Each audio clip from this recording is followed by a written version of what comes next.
Hello, আসসালামু আলাইকুম ভাই বোনেরা, কেমন আছেন? আশা করি ভালো আছেন। আলহামদুলিল্লাহ, আমিও খুব ভালো আছি। বিকালের নাস্তার জন্য একটা মজাদার রেসিপি বানাতে যাচ্ছি। মিষ্টি কুমড়াটাকে আমি সিদ্ধ করে মতে নিলাম, তা পরিমাণ মতন লবণ দিয়ে দিলাম। এখন আমি আটাটা দিয়ে এটাকে সুন্দর করে মতে একটা ডো বানিয়ে নেব। আটাটা আর মিষ্টি কুমড়াটা ভালো করে মতে মিশিয়ে নিব। এভাবে মতে নিয়েছি। ডোটা বেশি শক্ত হয় নাই এবং নরমও হয় নাই। তা এখন কড়াইতে আমি তেল দিয়ে দিলাম পরিমাণ মতন।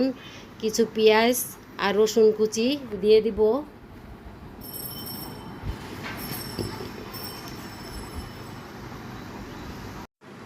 পেঁয়াজ ও রসুনটাকে আমি হালকা করে ভেজে নিব। তাই এখানে কিছু মশলা আছে, গোলমরিচের গুঁড়া, লবণ, হলুদ, মরিচের গুঁড়া, এগুলো সব দিয়ে দিলাম। একটা গাজর গ্রেট করে নিয়েছি, সেই গাজরটা এখন দিয়ে আমি ভালো করে ভেজে নিব।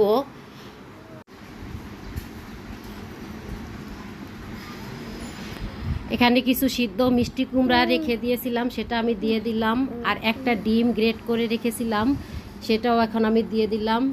এগুলো আমি সম্পূর্ণটা ভালো করে মিশিয়ে নিব। আর সাথে দিয়ে দিছি একটা ম্যাগি মশলা স্বাদের জন্য। তা পুরটা এখন সম্পূর্ণভাবে হয়ে গেছে, আমি নামিয়ে নিব।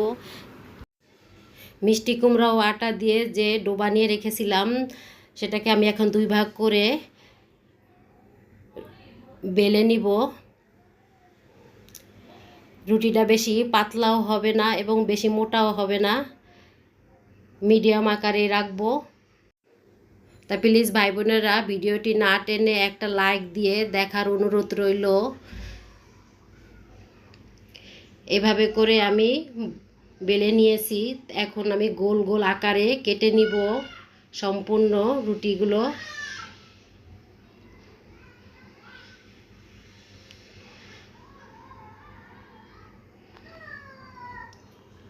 এখন আমি যে পুরটা বানিয়ে রেখেছিলাম, সেই পুরটা দিয়ে দিব।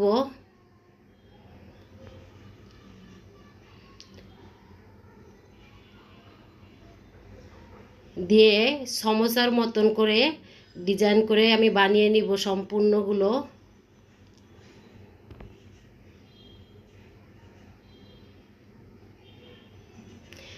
দেখতেই তো পাচ্ছেন ভাই বোনেরা আমি কিভাবে বানাচ্ছি। এভাবে আমি সম্পূর্ণগুলো বানিয়ে নিব। তা এই নাস্তাটা খুবই মজাদার এবং বাচ্চাদের জন্য অনেক ভালো, কারণ কিছু বাচ্চারা আছে মিষ্টি কুমড়া পছন্দ করে না, তাদেরকে এভাবে করে নাস্তা বানিয়ে দেওয়া যেতে পারে। তা আমি এখন কড়াইতে তেল ঢেলে দিলাম। তেলটা হালকা গরম হয়েছে, এখন আমি একটা একটা করে এখন আমি তেলে ঢেলে দিব।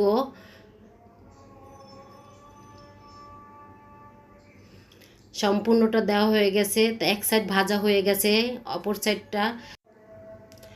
অপর সাইডটা ভাজার জন্য এখন উল্টিয়ে দিলাম। এভাবে করে আমি ভেজে নিলাম। দেখতে কালারটা অনেকই সুন্দর হয়েছে। আর এরকম করে বানালে বাচ্চারা অনেক পছন্দ করবে। নাস্তাটা সত্যি খেতে খুবই মজাদার হয়েছে। আমার রেসিপিটি যদি ভালো লেগে থাকে তাহলে প্লিজ ভাই বোনেরা লাইক সাবস্ক্রাইব করতে ভুলবেন না।